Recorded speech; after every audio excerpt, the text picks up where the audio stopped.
was scary. Shooting on my own. Eek.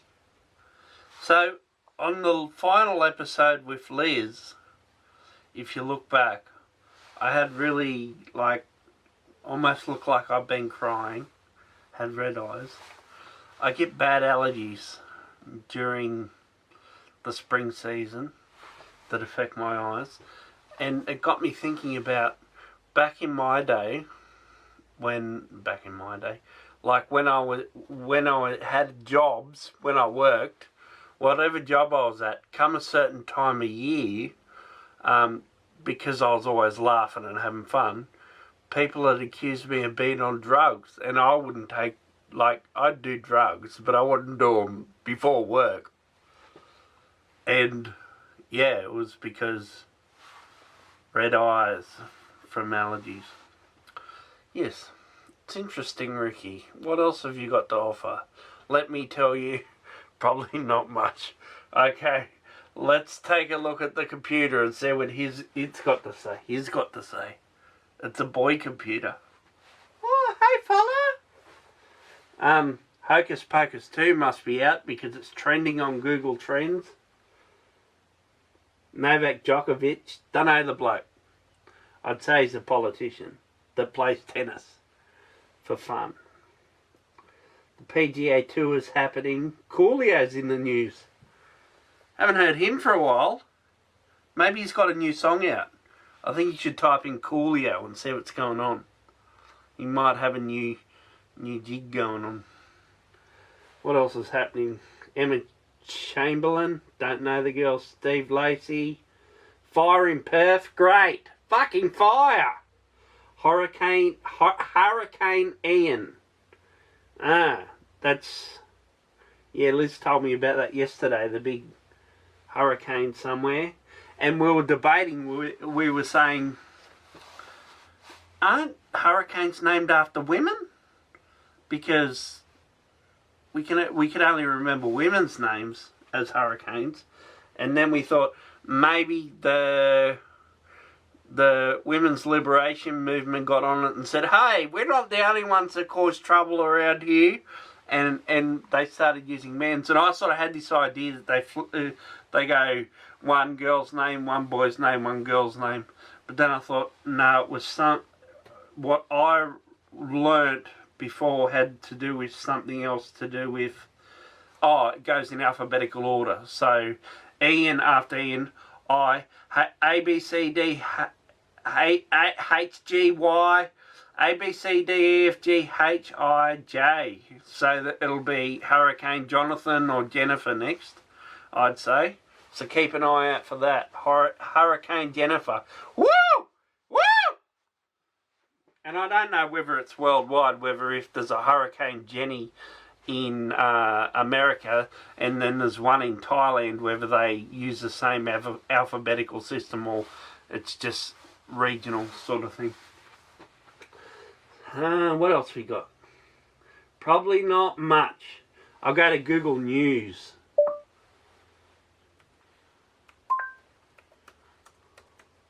Here's the latest news. Oh, go on, Google. From Reuters TV, U.S. at 2:01 a.m. today.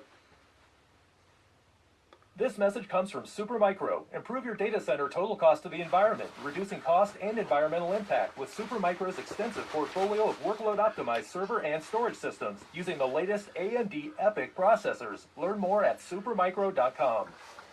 Russia prepares for its impending annexation of parts of Ukraine. Okay, Google. Stop. Don't want to hear about war. It's too scary. Who wants to hear about war? That's why I don't watch the news.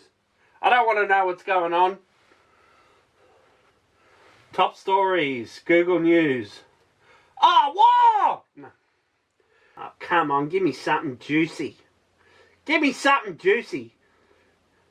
Zelensky issues warning to Putin. Oh, we're talking about war again! Ahead of official annexation of 4 Ukraine regions. Ooh. It's getting spicy. This is rubbish. I want to say what I believe to be true. Dr. Jordan Peterson. I don't think that's exactly right. He says that, but I think he's being paid, and I think he bases his opinions on where his money's come from. Not totally, because he's a conservative. He presents himself as a sort of a left-wing thinker because he's a bit creative, but he's not. He's very conservative, which is fair enough. You can be conservative. There's nothing wrong with that. And, yeah, but I think some of his views are, like, based upon where his money's coming from. And I think he's turned sort of, he's gotten really into the culture wars because it gets more traction online. Like, if he stirs up a bit of trouble, then he gets more views, and he's employed by, what's it called? The Wire or something Wire, Daily Wire, which is a Ben Shapiro thingy. And I think more views would mean that he's paying his way. And I think he got a big paycheck for going and working with them, which I think was a big compromise. And that's why I don't accept paychecks from Ben Shapiro in the Daily Wire. And I will never, unless it's over $1 million!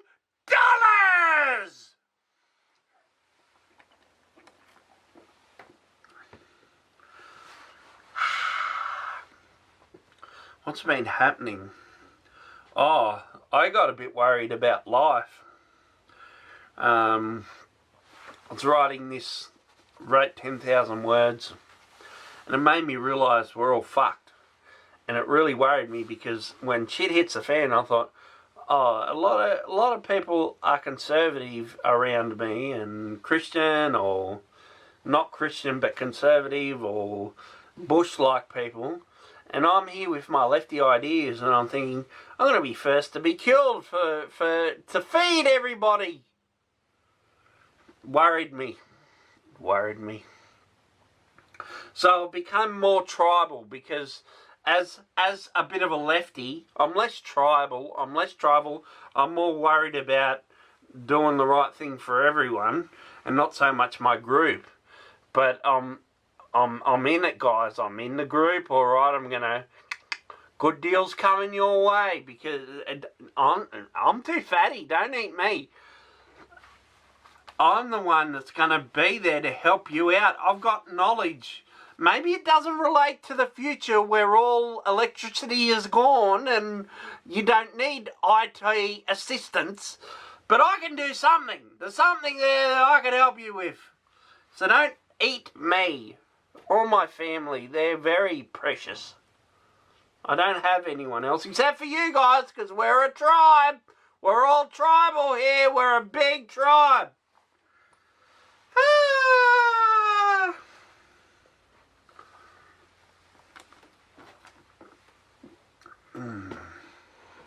So what's my attitude towards women? I'm a big fan. Except for certain types. Nah. I'll cut that bit out. It's a bit racy, isn't it? It's a bit racy. Where's my nicotine? There it is. What else we got going on? Here we go. Here we go. Oh! Here we go. Here we go! Okay.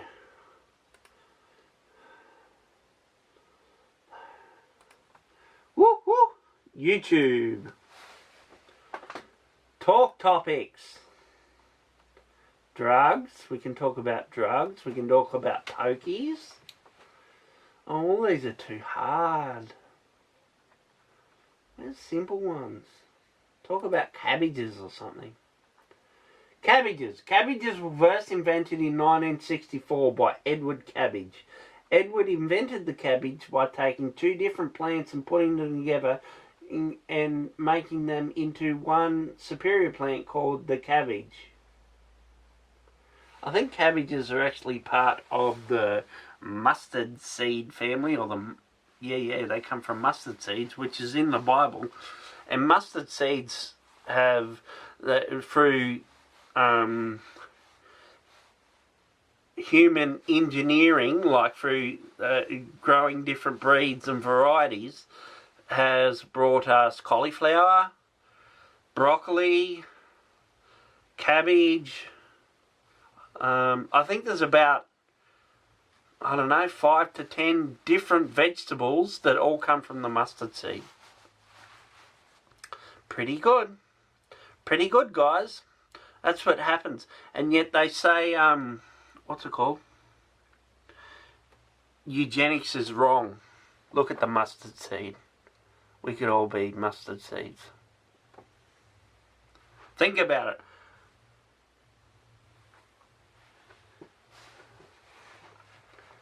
Oh, okay, here we go. I've got something to talk about.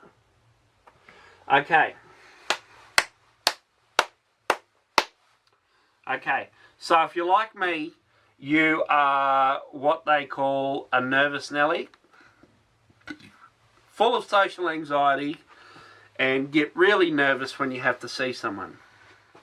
The trick is, there's a big trick to this, you turn that nervous energy into excitement by saying, I'm excited. Because nervousness and excitement are pretty much the same thing, it's just your brain's view of it. So all you have to do is say, I'm excited, and then, yeah, come on, let's do this, rather than, I'm scared, because excitement means you're ready. It's like, all right, someone might say something mean to me. That's fine. I'm ready. And then they might be nice. And then you're like, let's have fun. And plus then you're positive because you're excited, so you're not worrying about all the knives that fly with people and how they are, and I'm probably exposing my own filters, my own broken brain at work. Okay. The write-off principle. Okay, this is for people who do work for themselves. The write-off principle is that sometimes we get out of bed and we are just not prepared for work. The write-off principle is just enjoy having time off for that day. So the write-off principle is, I'm pretty sure this is a write-off principle, but it could be something else. I could have mixed my principles, but it's like just, do you know how you have a day off and you sit there and feel guilty about it, and you're thinking, I had a day off because I was all up in my own brain, and then you just rack with guilt the whole time. Well, the write-off principle is, if you don't feel like doing something, have a day off, and really have a day off, and let yourself be that person who just enjoys themselves when they're supposed to be doing work. And then get back to work the next day, because if you're gonna have a day off, at least what you should do is enjoy yourself. So that might be an oxymoron for some people, because they think, oh, well, I've had a day off because I'm unwell, so I should not. Oh, it's more for people who I don't know how to apply this to people with jobs, but people who work for themselves, it's you know, it's like you have to feel like you're not enjoying yourself and you're doing penance maybe because, you know, you're not doing your work. But if you actually take that time to relax, reassess, even have a think, but not a worry, you know, have a think, that's good. What's your favourite Netflix show? Apparently, according to Elizabeth, Disney's getting more subscribers than Netflix. What? What? What do we think about that? Disney's got the better content at the moment. Like it hasn't got the big blockbuster shit. But if you like anything other than fucking superhero stuff and kids princesses, Disney princesses, well, I think Netflix wins. Even that trashy bloody their trashy cheap stuff is pretty good. Like, it's pretty good. I enjoy it. But I have watched, like, it's about 50-50 the amount of Disney and Netflix I watch at the moment, because my son has I wouldn't pay for Disney myself because I'm not some Disney lover, but my son's got an account, so I just swoop in and take his password illegally. It's not illegal because you're not allowed to do it. It's illegal because my son didn't ask. I didn't ask my son if I could do it. I just hacked into his computer, stole his password, and then hopped onto his Netflix account. I suppose he knows by now because I've got my own little icon up there. He must be aware on some level. And so you've got Disney and Netflix. I've forgotten. Have a beer. How are we going for time? I can manage that.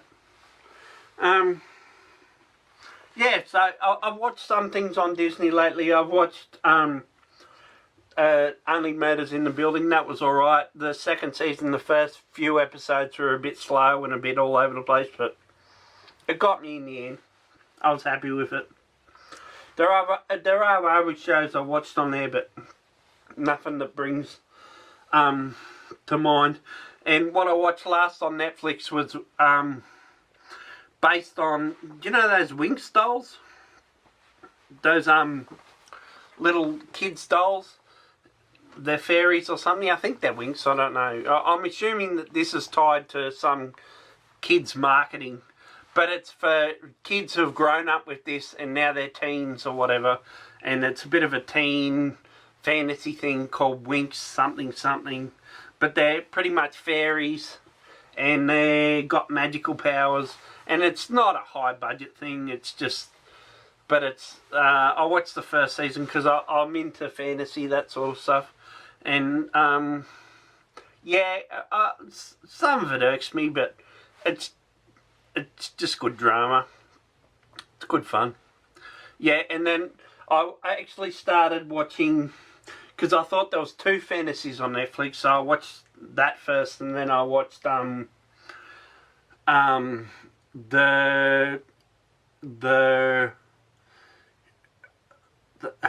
what is it? They're like the Imperfects. So I've been watching that. I haven't finished it yet, and I thought that was just by the preview and that, which I saw a hound or whatever. I thought that was going to be a fantasy, but it's more of a sci-fi sort of thing. So I haven't. I've enjoyed it. It's all right. It's got a dude in it that's actually an Australian comedian, and he's got a show on Netflix. It might even go to America and that. And he must have got, unless it's made in Australia, he's got a job over in America. He's got orange hair. He's a gay guy. He's pretty funny, but yeah, he's pretty good in this. But it's a bit of a jolt with the Australian accent. It's like, because I thought this show was going to be more serious than what it was, and then that's a bit of fun. Anyway, let's get back to the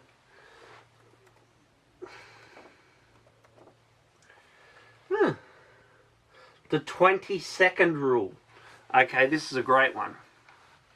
I'm sorry I'm not citing sources with this because I can never remember them. I don't write them down, I just write the heading. I would have watched a YouTube video on this from a guy reviewing a book, and he takes the main points out of it.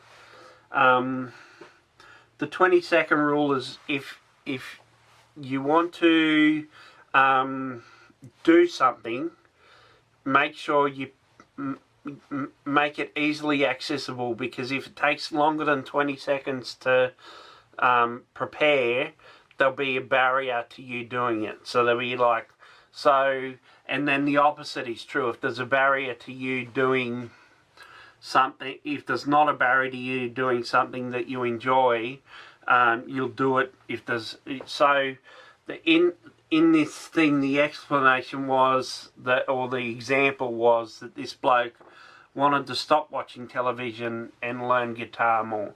So he put his remote up, so it was he'd have to hop up off the lounge and go and grab the remote and then turn the telly on to watch the telly.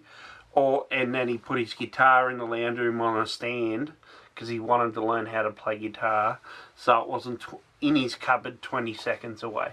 And I actually use this a lot. So if I'm going to do work outside, what I do is the day before, I go and grab all the... I don't do it exactly as... It's more prep time. So I've taken it as...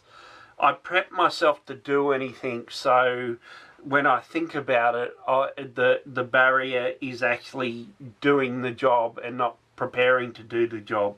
So if I'm doing work outside, like I was going to drill holes in the ground to plant yuccas, I go and get the auger drill out of the shed and put it on the back porch, the back patio, and my drill, and get everything ready.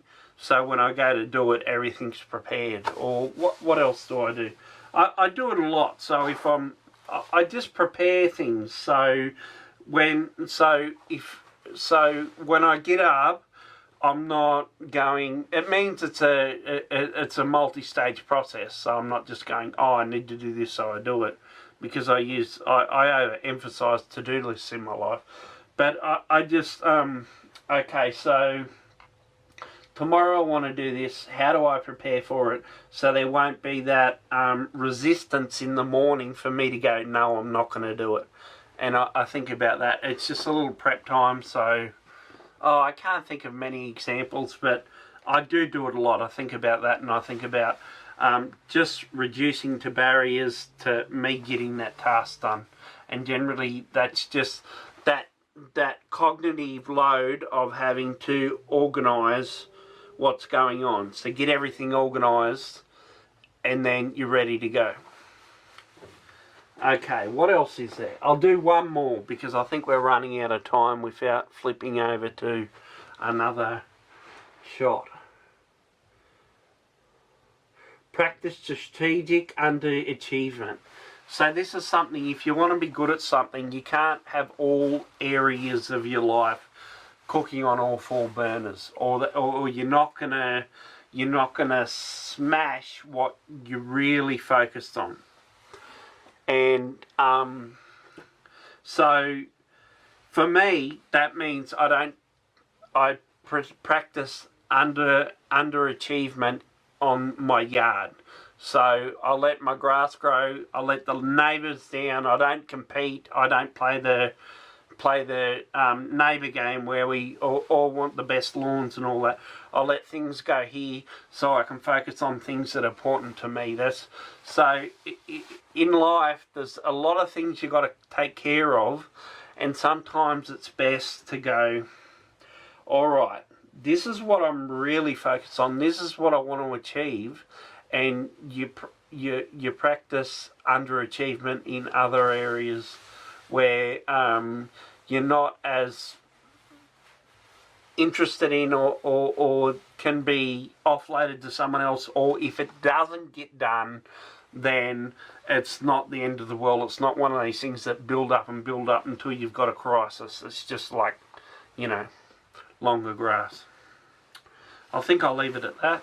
I think that's a pretty good episode just for Ricky. We miss Liz, don't we? Liz, come back, don't get a job. Oh, sure we need money, Liz. Sure we do. We need lots of money. Liz. We're going broke, Liz. Thank you for getting a job. But why quit the videos? Just because I'm a bull fan?